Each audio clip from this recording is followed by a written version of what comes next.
உங்களுக்கும் சப்போர்ட் பண்ண ஆள் நிறைய இருக்குன்னு எனக்கு இப்போ நம்பிக்கை வந்துடுச்சுங்க. படிப்படியான்னு ஒவ்வொருத்தவங்க கமாண்டையும் பாருங்கள் எப்படி அழகாக சொல்லியிருக்காங்கங்கிறத எனக்கு ரொம்பவுமே சந்தோஷமாக இருந்துச்சு. ஒவ்வொரு வீடியோவுக்கும் ஒரு 10 கமாண்டெல்லாம் வராமலாம் இருக்காது. ஸோ ஹாப்பிங்க. ஆனால் ஒரே ஒரு அம்மா மட்டும்தான் கொஞ்சம் பேட் கமாண்டாகவே பண்ணியிருக்காங்க. அந்த அம்மாவுக்கோசரம் தான் இந்த வீடியோவே நான் நினைக்கிறீங்க.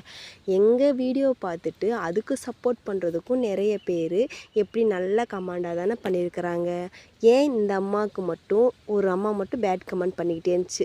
அதை நான் சொல்ல விரும்பலை.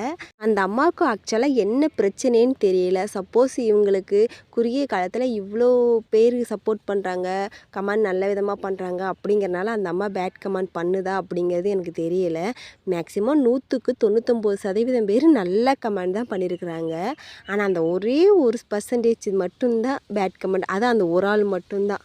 ஏன் இப்படி இருக்காங்கன்னு தெரியல. இவங்களும் வாழ மாட்டாங்க, வாழறவங்களையும் வாழ விட மாட்டாங்க.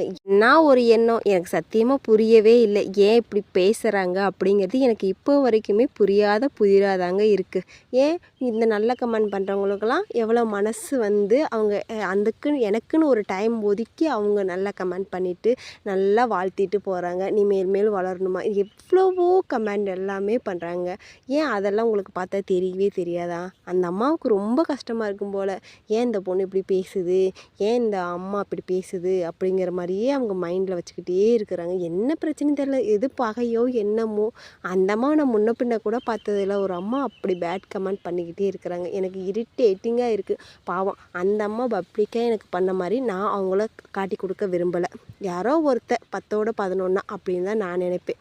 ஓகே ஃப்ரெண்ட்ஸ், இன்றைக்கி தோட்டத்தில் வந்து பூ பறித்து பூவெல்லாம் கட்டி பூ பார்த்தவொடனே எனக்கு எல்லா பூவையும் மொத்தமாக பறித்து கட்டி தலையில் வைக்கணுன்னு தான் ஆசை. அதனால் கனகாமரத்தை மட்டும் மொத்தமாக பறித்து கட்டி காமிச்சிட்டேன். பார்த்துங்க எவ்வளோ சூப்பராக இருக்குங்கிறத. எனக்கு ரொம்ப பிடிக்குங்க இந்த கனகாமரம்லாம். மல்லிகைப்பூ கூட கலந்து வைக்கிறப்போ, முல்லைப்பூ ஜாதிப்பூ கூட அப்படியே கலந்து அப்படியே தொங்க வரப்போ, சரஞ்சரமாக தொங்க வரப்போ அவ்வளோ சூப்பராக இருக்குன்னா பார்த்துக்குங்க. ஓகே ஃப்ரெண்ட்ஸ், இன்றைக்கான எனக்கு பேட் கமெண்ட் பண்ணவங்கள சொன்னது நல்லதா கெட்டதான்னு தெரியல. நீங்களே கமெண்டில் சொல்லுங்கள். என்னோடய பூவெல்லாம் உங்களுக்கு பிடிச்சிருந்துச்சா like and share support surprise பண்ணிக்க. Tata bye bye. எல்லோரும் ஹாப்பியாக இருங்க. Happy life.